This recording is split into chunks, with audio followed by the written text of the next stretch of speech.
అన్న కాఫీ ఏమన్నా ఇచ్చేదా? ఈయమ్మ తలనొప్పిగా ఉందా? నాగేశ్వరి కాఫీ. అన్నకి తలనొప్పి అంటదినా, పాలు కూడా లేవు, మళ్ళీ పాలు తెచ్చినప్పుడు పెట్టిస్తాలి. ఆయన అట్టా అంటా ఉంటాడు గానీ టీ నువ్వు. అన్నా పోనీలేమ్మా.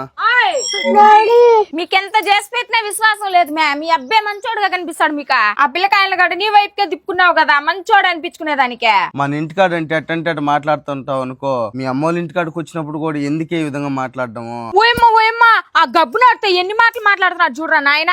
ఏం మాట్లాడుతున్నానే? ఇక్కడ కూడా మంచి పేరు తెచ్చుకా నన్ను ఎదవని చేసి. ఒక భార్య భర్తని రాజుని చేస్తే ఆ రాజ్యానికి రాణి అయి ఆ రాజ్యంలోనే అందరి చేత గౌరవించబడుతుంది. అదే భార్య భర్తని అడుక్కొని తినేవాడిని చేసింది అనుకో, అది కూడా బికార్దై అందరి చేత అని కాకరిచ్చి ముయించుకుంటుంది. ఇదంతా నాకెందుకు చెప్తున్నావు? అర్థం కాలేదా? మళ్ళీ చెప్తా. నేను భర్తను ఎప్పుడైతే గౌరవిస్తావో అప్పుడే ఈ సమాజంలో నీకంటూ ఒక ఇల్లు ఉంటుంది. నీ ముందర నటిస్తూ మాట్లాడే వాళ్ళు కూడా నీ వెనక పక్క నవ్వుతా ఉంటారు. నువ్వు ఇచ్చే గౌరవం నీ సంస్కారాన్ని చూపిస్తుంది, అవతల వాళ్ళ అర్హత కాదు. వాదించి మనుషుల్ని వేధించి మనసుల్ని గెలవలేరు ఎవరు. ప్రేమ అభిమానం అనేది నీకు రెట్టింపు గౌరవాన్ని ఇస్తాయి. ఒకటి చెప్తా, నేను ప్రతి విషయంలోని భర్తతో గొడవపడి ఆడదే భర్తింటి మీద భర్తింటి మనుషుల మీద కాకుండా పుట్టింటి మీద అతి ప్రేమ చూపించే ఆడది.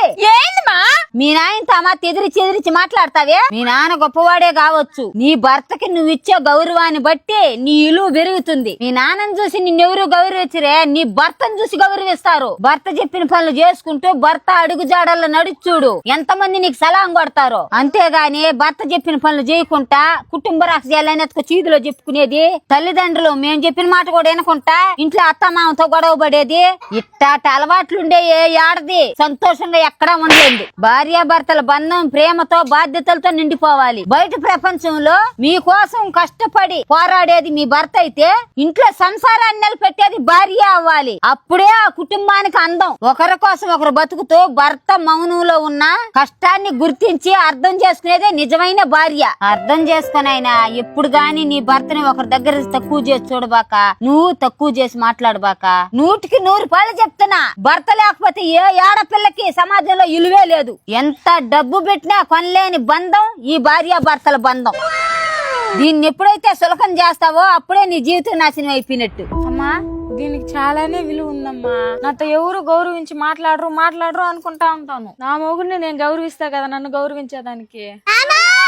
ఏమండి మిమ్మల్ని చాలా తప్పుగా మాట్లాడుతా ఉన్నానండి, క్షమించండి నన్ను. అత్తగారు, అల్లుడు గారు, నా బిడ్డను కూడా మీ బిడ్డ అనుకొని ఏదైనా చిన్న చిన్న తప్పులుంటే క్షమించండి. అమ్మమ్మ చెప్తే క్షమాపణ సూరు.